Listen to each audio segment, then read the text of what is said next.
Talk me through what is the guest check-in and check-out experience if I was to book through Ivy Properties. Okay. Whether it's Accra, whether it's one of the other destinations, Marbella, Amsterdam, what's the check-out and check-in process like? Okay, so first thing that we'll do is that the second you land in Accra, before you even land, we'd have already put you in contact with whoever is gonna check you into the property. They already have a pack prepared with the Wi-Fi information. Very important, 'cause that's the first thing people want the second they walk into the apartment. Wi-Fi. Do not delude yourself about that. Ghana card business. Exactly. Exactly. Got Wi-Fi information. Then what we do is that we try to help you get set up with your SIM card. So we have a vendor who is on standby. The second you land, we can ask you what network you want, and then they can provide a SIM card for you. Cleaning is done every 2 days, 2-3 days in the property. It goes by God's grace. If everything goes well, checkout is normally at noon. We realize that majority of the people who are on flights from the UK and the US, they normally have evening flights. So if I don't have a booking the next day, I don't even bother themselves with late checkout. I just let them leave anytime they're ready to leave. Nice. So just because I know they have late flights, and the way you're going to tell 12 o'clock they should leave your apartment, where they're going to be. That makes sense. With that period. So again, it's all about the little touches that make a difference. That's what we do. I love that, and I love how you're very thoughtful, and you take into account where they're coming from, what country they're coming from, the flights. I mean, all of this stuff goes hand in hand. Yeah, of course. And this all in return gives them the ultimate guest experience. Yes. Of course, it's going to only give you repeat experiences. I agree. That's very interesting. Thank you for sharing that. Okay, cool. So let's talk about your other locations as well, real quick. So I mean, what I wanted to say is that if somebody came to one of your other locations and you didn't have a property available in a specific location, would they be able to reach out and say, hey, look, I'm looking for a property, in this part of London or this part of Amsterdam or even this part of Accra, but it's not available on your listings or on your website. Could you guys find something for me? How does that work? Do you get those kind of all the time. But I think I'm grateful that we have a very vast network of resources we can tap into. So if, for example, we're unable to offer whatever property that the client requested for, I have very good colleagues. So the shout out to Max, Eastgate Group, definitely a high provider. Also the Death Jackal team, Talis, Emmanuel. I can't even begin to. Anita, Signature Group, solid guys. So they've basically anything that I personally don't have, or probably we're fully booked. I have a huge resources available to be able to fill those gaps quickly. Brilliant. So you've got a few tricks behind your back. I'm glad to hear. Trying my best. Glad to hear that. And what platforms are you guys available on? Okay, so this is so I had a feeling you're gonna ask this question. So this is tricky. Is it case by case? So case by case. The reason why, I'll be honest with you. I'm listening. I like to be able to screen my guest. Yeah. I like a lot of people feel as if I could be doing a lot more business if I just went on regular platforms like on that online. I don't want to mention it. But I feel as if I've had instances in the past whereby I was on those platforms. I realized that anybody can pick up the phone and just click book and boom, and then you're obliged to take that booking. But then they'll come in there and they will literally just completely mess up your property and cause an issue for you. Now, the second you message me on social media, or you message the group, or one of my team members picks it up on the Instagram page. The Instagram page is IVI_properties. Or the website is www.iviproperties.com. Don't worry, we'll have everything in the show notes for you guys, so don't worry. The second you send us a message, we call you or we send you a message, and we can tell.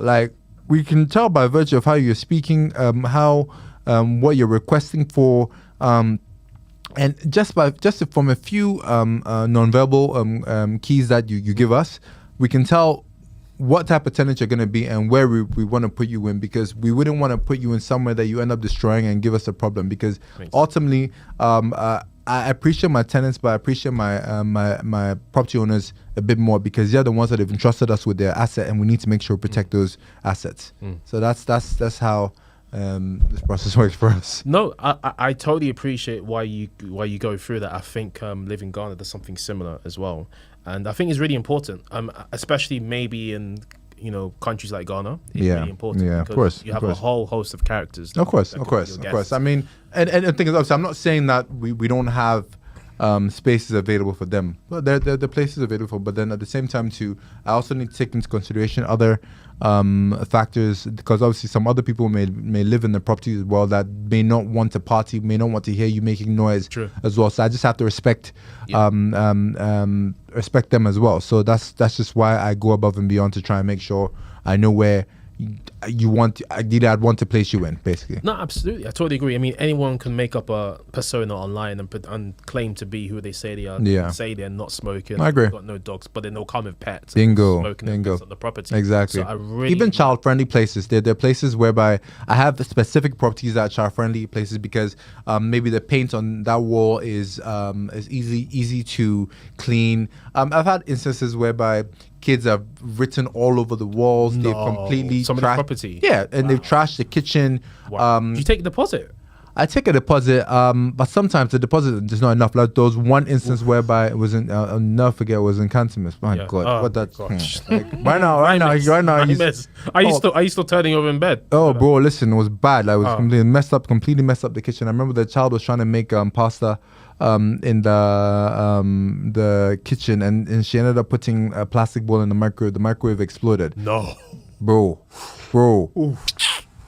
listen. I had to pay for that, bro. I had to pay for that. That was yeah. So from that point on, I'm like, you know what? Cool. So when I know that they're younger kids, I know there's some certain properties that there are certain things that are in certain positions. Like for example, a microwave is in a higher. It's so depending on the placement of the kitchen. Some kitchens have it at in 1 meter range. Anything with a kid booking, make sure the microwave is over 1.5 meters, if I remember correctly. We set the guidelines a couple of years ago. But yeah, all these little things you need to be intentional about it. Even we go as far as checking the quality of the pillow that you lie on. So it's something people don't think about, whereby we literally tap the pillow just before to make sure it's comfortable enough for you. Like we try our best to. Charlotte, this is forensic examination. I like it. We try our best. Nah, I have to applaud you. I mean, this is a fantastic level of detail that you guys go through to make sure that the property is ready for your guests. Yeah. And I think it's only going to bring back more guests to rebook with you.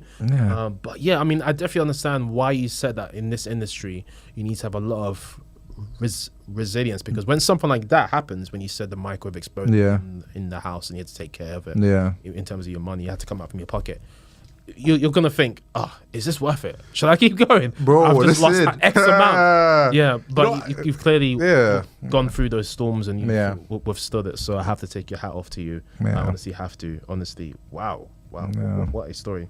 So yeah, I mean, talk me through some of. Let's move on in terms of the show.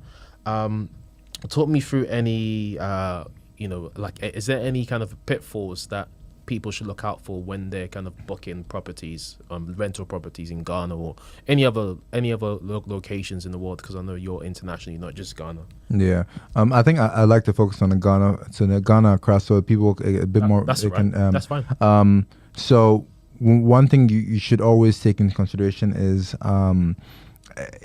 for example, location of where you're booking. Location. So if you see something online on these global market sites, whereby they say it's 5-10 kilometers from the city center, like, mate, listen, 5-10 kilometers could mean Kaswa, or there's nothing wrong with Kaswa, but when you are coming to Accra to come to party and whatnot, you need to understand that that journey in the middle of the night after you've had a bit to drink, it won't be pragmatic. It's not safe as well for you. So you need to think about the location that you're going to.